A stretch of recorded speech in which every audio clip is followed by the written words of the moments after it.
course, across our borders as far as news is concerned. We're live across our social media platforms, that is on Facebook and as well as on YouTube. And you can as well send us your feedback through our SMS line, that is 23059. Now, EBN Weekend Edition starts now. And tragedy struck Nakuru County after 20 people lost their lives in two separate road accidents in Kikopi and Gilgil areas. Now, in the most recent incident, 14 people were killed on early Sunday when a matatu collided head-on with a trailer near Kimende. Authorities said the victims included passengers traveling in the matatu and the truck driver. In a separate incident, 6 people who were transporting a patient in an ambulance also perished after the vehicle was involved in a fatal crash in the same region. Area residents have urged the government to enhance road safety measures along the busy Nakuru-Nairobi highway to prevent further loss of lives.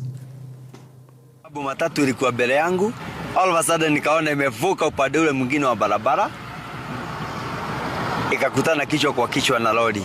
Mimi nilikuwa nyuma yake, nikaona sitarudishana nyuma. Mwishowe nikaona sasa langu lile ningefanya ni kurusha gari yangu chini. Na hata ukiangalia gari yangu hapa imefanya kuguzwa na hiyo matatu. Nilipoweka gari yangu kando nikajaribu kufuja kioo, hata kale katoto kamoja tumeweka kwa gari pale ndio kale. Nimeumia hapo kwa mkono, nimefuja na mkono hiyo kioo ya nyuma. Time I was arriving, ndio walikuwa wanatoa hizo mwili kwa gari. There has been a very fatal accident whereby I witnessed a loss of so many lives.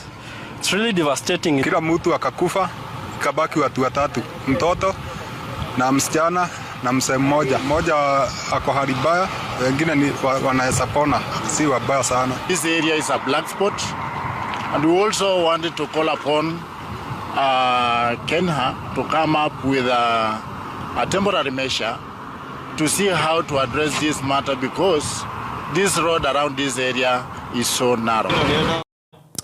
All right, quite unfortunate story right there. Our condolences to the family and friends, of course.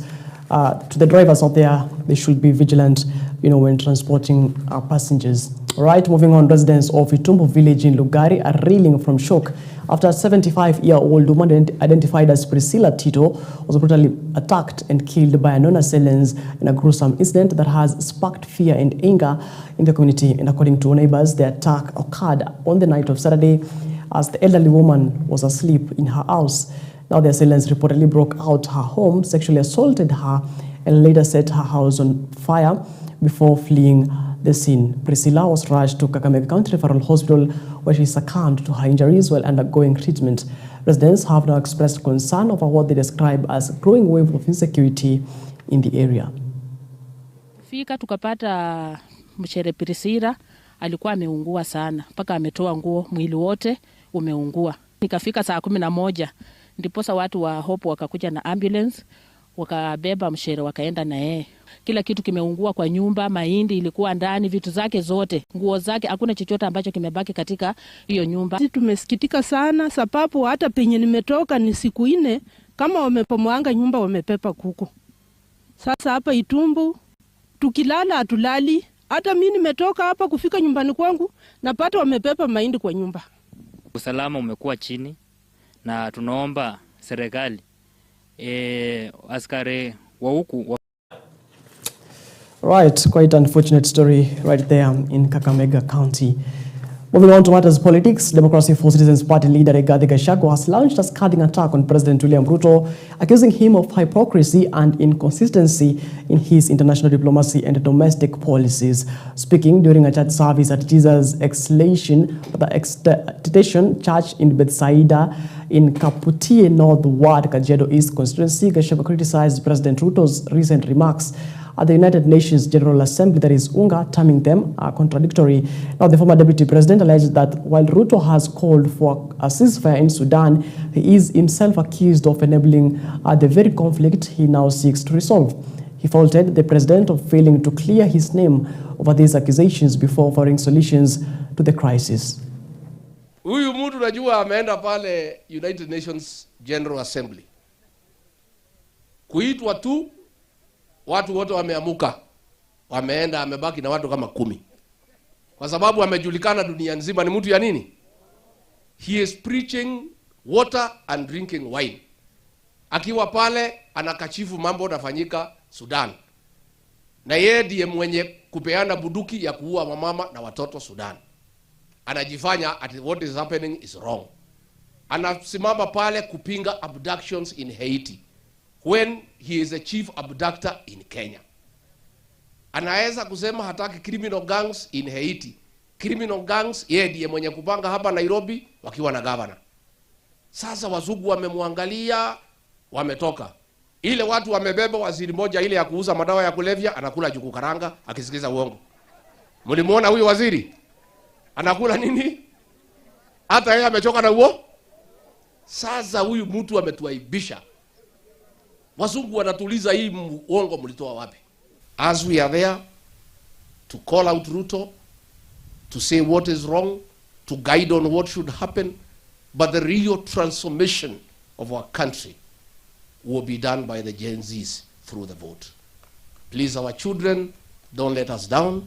You have made us proud so far by your courage and determination to correct the ills that bedevil our country. But you must go a step forward, a step further, by registering as voters. Let me take this opportunity to talk to the middle class. The middle class in this country, for the longest, have been bystanders in the electoral process. The professionals, the bank managers, the lawyers, everybody, they stay at home and wait for other Kenyans to go and vote. They go to play golf, they watch TV, they read novels, they just are just looking. But when things go wrong in this country like it has happened today, they are the greatest victim. Ruto has destroyed our middle class. The payslip holders have been ruined completely. Businesses are not moving. Pending bills have not been paid.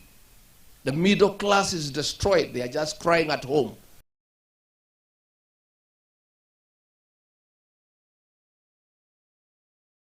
All right, moving on, opposition leaders led by Wiper Party leader Kalonzo Musyoka and Democratic Action Party of Kenya, that is the DAP-K leader Eugene Wamalwa, have strongly criticized President William Ruto's administration for what they describe as deteriorating governance and rising bloodshed in the country. Speaking during a public rally in Kajiado County, the leaders accused the government of failing to guarantee citizens' safety and blamed the recent surge in violence on poor leadership. The opposition leaders also faulted President William Ruto's decision to deploy Kenyan police officers to Haiti to help combat gang violence, alleging that the head of state is locally implicated in creating and funding gangs used to intimidate opposition figures. Hebu angalieni double speak. Yani huyu muungwana Ruto amekuwa mtu wa ajabu. Anajua kudanganya hata wazungu. Menda na wadanganya. Anaambia kule Sudan tunataka human rights ziheshimike South Sudan. Hatutaki wanawake wasumbuliwe kule. Hatutaki mauaji. Hatutaki mambo ya goonism in Africa, in Sudan, na huku nyumbani tunajua kwamba kikundi cha RSF hata huenda, and we are investigating this matter positively, quickly, huenda pengine wao wanapatiwa silaha za watu wa Kenya waende wakapigane nazo Sudan. Tunajua kwamba dhahabu inayotolewa Darfur inapitia hapa uwanja wetu wa ndege Jomo Kenyatta International Airport kupelekwa Uarabuni, and they change the rules of origin, ionekana kama ni dhahabu ya Kenya. Na ni dhahabu inatoka Sudan, hiyo inaitwa blood diamonds, blood gold. Kwa hiyo mambo ni ajabu ya. Serikali hii kuna kila sababu wapelekwe nyumbani. Nyinyi wa Masai mko tayari? Wa Masai mko tayari? So we actually say this mandate inayokwisha hii ya Haiti ikwisha haraka, watoto wetu warudi nyumbani. Ukienda kunegotiate waendelee, tutajua you are doing it for personal gain, not in the interest of the nation people, of the Kenyan people.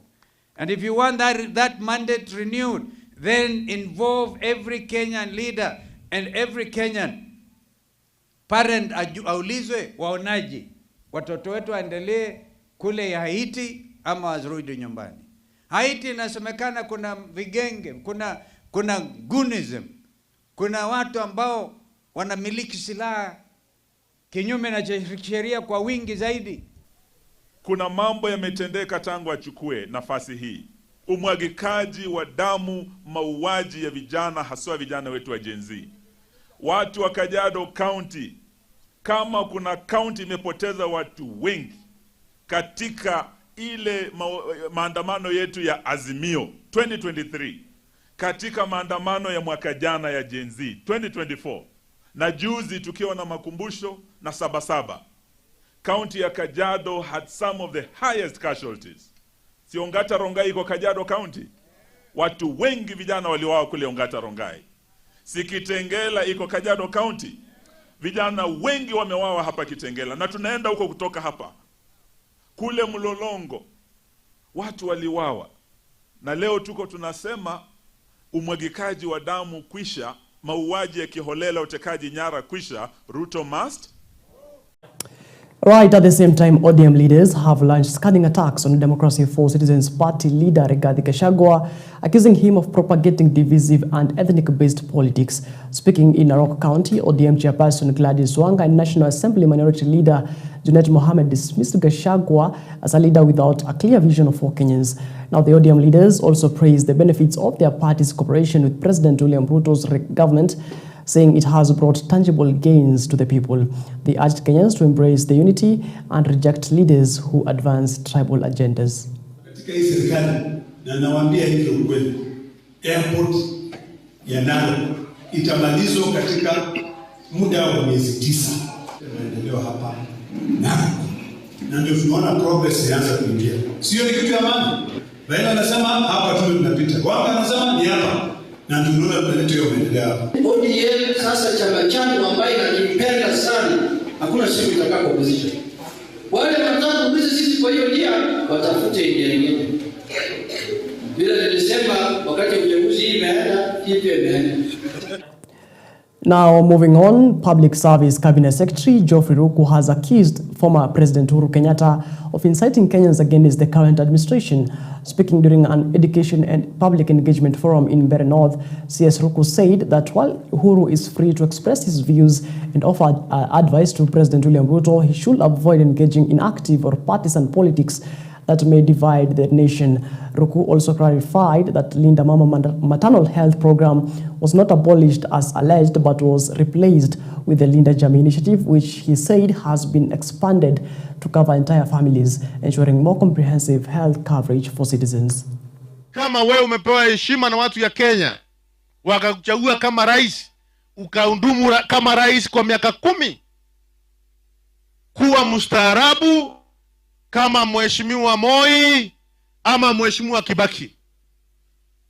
Anapatia nafasi marais wale wengine kuongoza bila kuchochea. Yale tunaona kwa mheshimiwa Kenyatta ni kuchochea taifa ili ati rais wetu wa Kenya William Ruto serikali yake isisimame sawa sawa. Lakini tuko tayari kuhakikisha kwamba serikali ya mheshimiwa William Ruto inasimama kindete, inafanya kazi kwa jamii na taifa ya Kenya. Now, Trans Nzoia Governor George Natembeya was on Saturday crowned as the new Luhya Kingpin in a colorful ceremony held in Mudete, South Maragoli, Vihiga County. Now, the event was attended by a section of leaders, including members of the Trans Nzoia County Assembly, who also endorsed Natembeya as the official spokesperson of the Luhya community. In his address, Governor Natembeya decried divisions within the community, blaming a few regional leaders for fragmenting the political voice of the Luhya people. He vowed to unite the community ahead of the 2027 elections and steer it toward what he termed as renewed political destiny. Hao kwa viongozi wote ambao wako nchi yetu ya Kenya wameona ya kwamba yule ambaye ana uwezo wa kuzungumza kwa niaba ya Mluya, wa kutetea maslahi ya Waluya, si mwingine bali ni huyu George Natembeya. Mimi nimekuja kuambia ya kwamba Mungu amewaunulia Daudi awaweke pamoja. Nyinyi wa Baluya nyumba ya Mrembe mko wengi sana. ambao nyinyi ndio kabila namba 2 Kenya. Mkitaka kukaa kwa hiyo meza na mtawale Kenya, mtatawala. Lakini mkifurugana, huyu anaenda huku, huyu anaenda huku, huyu anaenda huku, hamtaweza. We live bad lives because we have accepted kwamba that's our fate. Lakini saa hizi we want to confront these challenges with courage, without fear, na watu wetu. Musa aliona Canaan lakini hakufika huko, si ndio? Mimi naamini mimi ni Joshua, nimeona Canaan na nitafikisha watu wangu Canaan. All right, it is exactly 15 minutes past the top of the hour. Due for a short breather here on EBN Weekend Edition, but when you come back, we'll tell you more on what's happening in across our 47 counties. Don't go too far.